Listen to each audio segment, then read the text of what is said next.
ಹರಿ ಓಂ. ನಾವು ಈಗಾಗಲೇ ವೇದಗಳ ಬಗ್ಗೆ ಹಾಗೂ ಅವುಗಳ ವಿಭಾಗಗಳ ಬಗ್ಗೆ ಈ ಮೊದಲಿನ ವಿಡಿಯೋದಲ್ಲಿ ತಿಳಿದುಕೊಂಡಿದ್ದೇವೆ. ವಿಡಿಯೋ ನೋಡಿಲ್ಲ ಅಂದರೆ ಡಿಸ್ಕ್ರಿಪ್ಷನ್ನಲ್ಲಿ ಲಿಂಕ್ ಕೊಟ್ಟಿದ್ದೇನೆ, ದಯವಿಟ್ಟು ನೋಡಿ. ನಾವು ಈಗ ಉಪವೇದಗಳ ಬಗ್ಗೆ ಪರಿಚಯವನ್ನು ಮಾಡಿಕೊಳ್ಳೋಣ. ಉಪವೇದ ಈ ಪದವೇ ಹೇಳುವಂತೆ ವೇದದ ಸಮೀಪ. ಉಪ ಅಂದರೆ ಸಮೀಪ, ಹತ್ತಿರ ಎಂದು ಅರ್ಥ.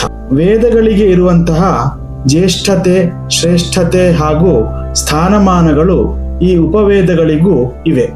ಈ ಉಪವೇದಗಳು ಒಟ್ಟು 4: ಆಯುರ್ವೇದ, ಧನುರ್ವೇದ, ಗಂಧರ್ವ ವೇದ, ಸ್ಥಾಪತ್ಯ ವೇದ ಅಥವಾ ಅರ್ಥಶಾಸ್ತ್ರ ಎಂದು ಹೇಳುತ್ತಾರೆ.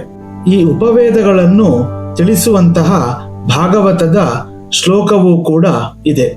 ಆಯುರ್ವೇದಂ ಧನುರ್ವೇದಂ ಗಾಂಧರ್ವಂ ವೇದಮಾತ್ಮನಃ ಸ್ಥಾಪತ್ಯಂ ಚ ಅಸೃಜದ್ವೇದಂ ಕ್ರಮಾತ್ ಪೂರ್ವಾದಿಭಿರ್ಮುಖೈಹಿ ಅಂತ. ಅಂದ್ರೆ ಚತುರ್ಮುಖ ಬ್ರಹ್ಮನು ತನ್ನ ಒಂದೊಂದು ಮುಖದಿಂದ ಒಂದೊಂದು ಉಪವೇದಗಳನ್ನು ಸೃಷ್ಟಿ ಮಾಡಿದನು ಅಂತ ಶ್ಲೋಕ ತಿಳಿಸುತ್ತದೆ. ಒಟ್ಟು ಈ 4 ವೇದಗಳ ಸಹಾಯದಿಂದ ಅದರಲ್ಲಿರುವ ಆಯುರ್ವೇದ, ಗಂಧರ್ವ ವೇದ, ಧನುರ್ವೇದ ಹಾಗೂ ಸ್ಥಾಪತ್ಯ ವಿಚಾರಗಳನ್ನು ಸಂಗ್ರಹಿಸಿ ಋಷಿಗಳು ಗ್ರಂಥವನ್ನು ರಚಿಸಿದ್ದಾರೆ.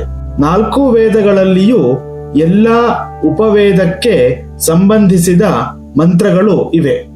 ಆದರೆ ಅತಿ ಹೆಚ್ಚಿನ ಆಕರ ಒಂದೊಂದು ವೇದದಲ್ಲಿದೆ ಎಂದು ಗುರುತಿಸಿ ಋಗ್ವೇದದ ಉಪವೇದ ಆಯುರ್ವೇದ, ಯಜುರ್ವೇದದ ಉಪವೇದ ಧನುರ್ವೇದ, ಸಾಮವೇದದ ಉಪವೇದ ಗಂಧರ್ವ ವೇದ, ಅಥರ್ವ ವೇದದ ಉಪವೇದ ಸ್ಥಾಪತ್ಯ ವೇದ ಅಥವಾ ಅರ್ಥಶಾಸ್ತ್ರ ಎಂದು ವಿಂಗಡಿಸಲಾಗಿದೆ. ಈ ಉಪವೇದಗಳು ಸಮಾಜದಲ್ಲಿ ಸಾರ್ವಕಾಲಿಕ ಸರ್ವರಿಗೂ ಬೇಕಾಗುವಂತಹ ಉಪಯುಕ್ತ ಮಾಹಿತಿಯ ನಿಧಿಗಳಾಗಿವೆ.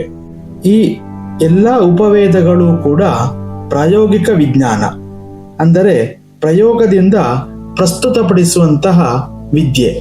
ಈ ಉಪವೇದಗಳು ಮನುಷ್ಯನ ದುಃಖವನ್ನು ದೂರ ಮಾಡಿ ಸುಖದೆಡೆಗೆ ಕರೆದುಕೊಂಡು ಹೋಗುತ್ತದೆ.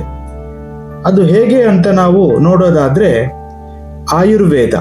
ಆಯುರ್ವೇದ ನಮಗೆ ಗೊತ್ತಿರುವ ಹಾಗೆ ಮನುಷ್ಯನ ಅನಾರೋಗ್ಯವನ್ನು ದೂರ ಮಾಡಿ ಆರೋಗ್ಯವಂತ ಮನುಷ್ಯನನ್ನಾಗಿ ಮಾಡುತ್ತದೆ ಹಾಗೂ ನಮ್ಮ ನೋವು ದುಃಖವನ್ನು ದೂರ ಮಾಡಿ ನಮಗೆ ಆನಂದವನ್ನು ಉಂಟು ಮಾಡುತ್ತದೆ. ಎರಡನೆಯದು ಧನುರ್ವೇದ ಅಥವಾ ಸಮರಕಲೆ. ಇದು ಸ್ವಸ್ಥ ಸಮಾಜ ನಿರ್ಮಾಣಕ್ಕೆ ಸಹಕಾರಿಯಾಗಿದೆ. ಮೂರನೆಯದು ಗಂಧರ್ವ ವೇದ, ಅಂದರೆ ನಾಟ್ಯಕಲೆ, ಸಂಗೀತ ಕಲೆ. ಇವು ಮನುಷ್ಯನ ಮಾನಸಿಕ ದುಗುಡವನ್ನು ದೂರ ಮಾಡಿ ಮನಸ್ಸಿಗೆ ಮುದವನ್ನು ನೀಡುತ್ತದೆ.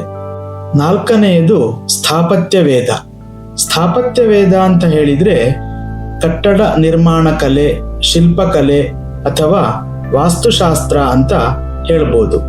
ಇವು ಕೂಡ ಮನುಷ್ಯನ ಮನಸ್ಸಿಗೆ ಈ ಶಿಲ್ಪಕಲೆಗಳು ಮುದವನ್ನು ನೀಡುತ್ತದೆ ಹಾಗೂ ಭವನದ ಸೌಂದರ್ಯವನ್ನು ಹೆಚ್ಚಿಸಿ ಮನೆಯವರ ಮನಸ್ಸನ್ನು ಮುನಿಸದ ಹಾಗೆ ಮುದ ನೀಡುತ್ತದೆ ಎಂದು ನಾವು ನಂಬಿದ್ದೇವೆ.